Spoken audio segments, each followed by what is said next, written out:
This might be the weirdest Apple event invite I have seen so far, but yes, it is official. We are having our first Apple event of the year, or should I say, special Apple experience happening on March 4th at 9 a.m. in 3 separate cities: New York City, Shanghai, and jolly good old London, England. I'm a fan. And the weirdest part about this event is there's no announcement on Apple's website. The only reason we know about this is because the people that were invited to the event are showing their screenshots of the event invite online. So yes, this is a bit mysterious, but thanks to excellent reporting by Mark Gurman, we know there's quite a few Apple products that are due for a refresh, so let's talk about what we might see at this event. And yes, if you couldn't tell, I'm recovering from being sick. My voice is a little rough. I'm a little congested, to be honest with you, but I feel like I had to make this video. The boss doesn't give out sick days here, so,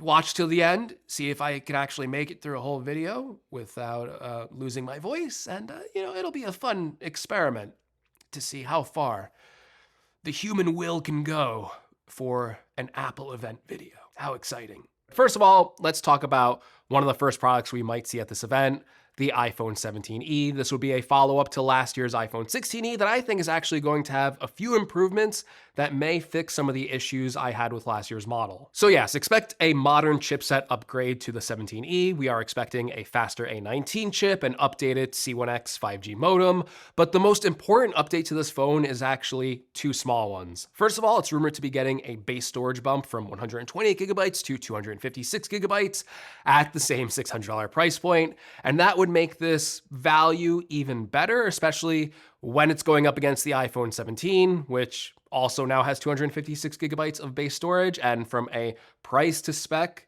kind of ratio, the 17 is really hard to beat. Secondly, this year, the 17e is also rumored to be getting MagSafe. That was a huge omission on the 16e because you could not use that huge library of MagSafe accessories. In fact, MagSafe is so important to me. I use it every day to charge my iPhone. In fact, if you don't have a MagSafe setup, or if your charging setup looks like this, you need an upgrade, and believe it or not, this can replace that entire setup, because this is Anker's most advanced fast charging line, Anker Prime, and this is actually a 25-watt palm-sized 3-in-1 charger complete with active cooling. And yes, even with its small size, it delivers 25 watts of fast charging. That means I can charge my iPhone 17 Pro to 50% in about 26 minutes of charging, or 5 times as fast as my old 5-watt wireless charger. Especially with the Active Shield 5 technology, it uses an integrated cooling system which helps keep your iPhone cooler, providing a steady, fast charge while protecting your iPhone's long-term battery health. And what's so great about this setup is it goes from charging all these devices, and then you can fold it back up into a very travel-friendly design, about the size of a deck of cards, and with a premium build quality and a minimalistic footprint. It's so great to bring this along on a trip instead of bringing 3 separate chargers, letting you charge 3 devices at once with just 1 cable for a super clean setup. And it has support for both vertical and horizontal charging, so you can use your iPhone standby mode and have the perfect bedside alarm clock. So take advantage of the fast wireless charging on your iPhone and upgrade to Anker Prime today by clicking the link in the description for a special discount, and thank you to Anker for sponsoring this video. So yes, MagSafe as an update alone for the 17e is great. You'll be able to use all these MagSafe accessories, and then also the other updates like delivering on a faster A19 chip and improved cellular performance, and an increase in the base storage. They make this a pretty compelling iPhone for people that don't care about the advanced features, even if it does not get the dynamic island like the latest rumors are saying. So I'm really interested to see if Apple can make the 17e more appealing than it was last year, and I think these changes are small but important. Okay, after the 17e, Apple is planning on 2 small updates for the iPad, but I always like the low-cost iPad. At $350, it's just an amazing value. I can't believe you can get a full iPad for that price point. And Apple is rumored to be updating this model from the A16 chip to the A18 chip. Now, besides 2 years of chip performance upgrades, I think the most important part to this is actually the increase in memory from 6 gigabytes to 8 gigabytes. I think that it will let the base iPad handle iPadOS 26 a lot better, especially with the enhanced multitasking features, and it will now support Apple Intelligence with the new Siri, which hopefully is going to be released sometime soon. Maybe we'll get more information at this event, but we've been waiting on that new Siri for quite some time. The other iPad that is rumored to be getting an update is the iPad Air. Again, the rumors say it's just a spec bump upgrade, moving away from the M3 chip to a new M4 chip. And unfortunately, there are no rumors about this iPad Air getting a display upgrade to something like OLED or a 120 hertz display.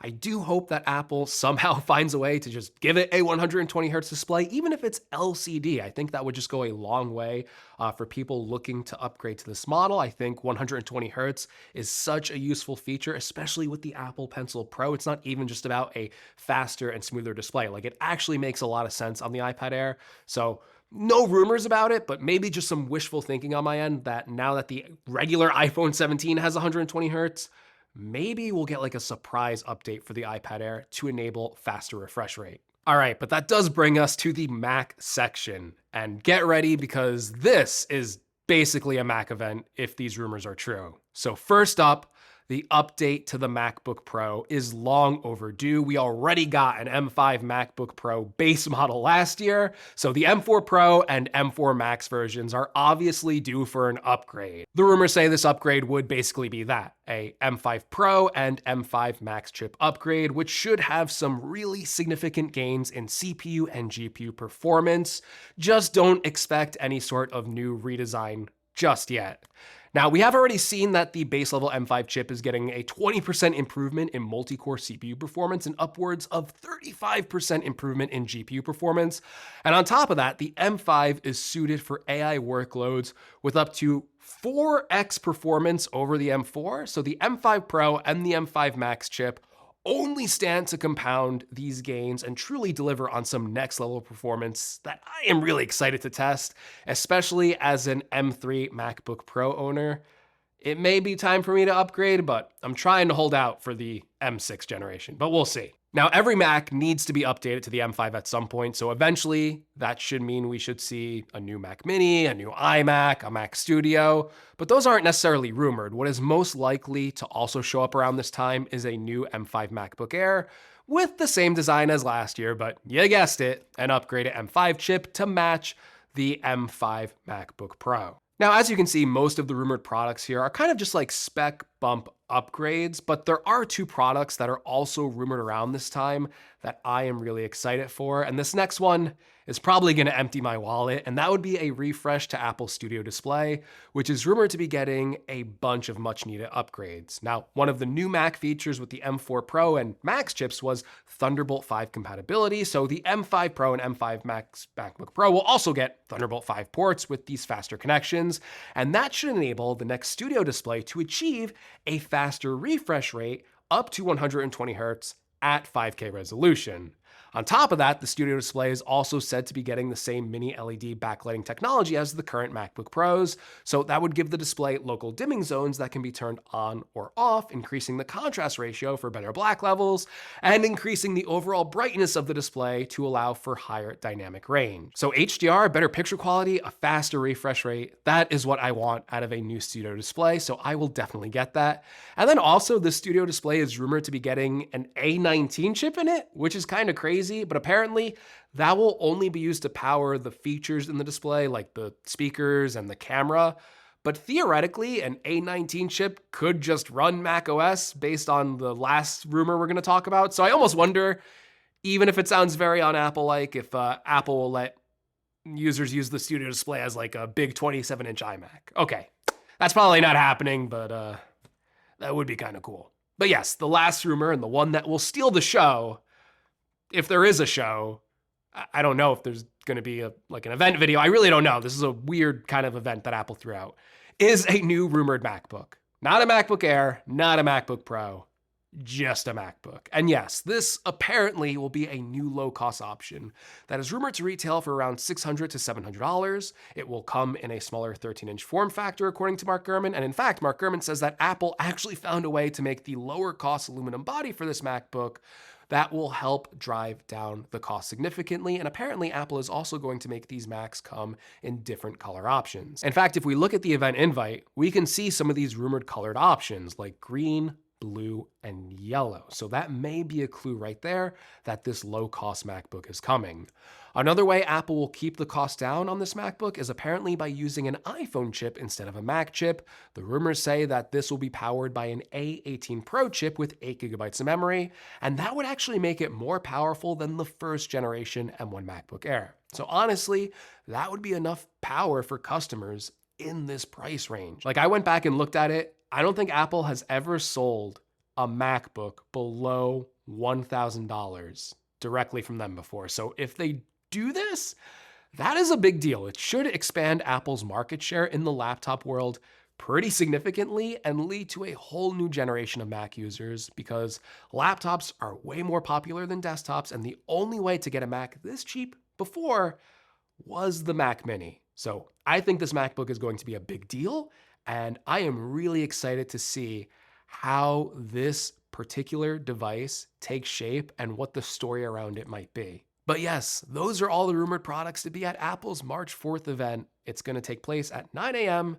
on a Wednesday. So let me know in the comments below, what products are you most excited for? And make sure you subscribe so whatever Apple announces, we can go over it all together. And thank you so much for watching and getting to the end of this video and watching my voice slowly degrade over time. I made it to the end. I made it to the end. Yeah.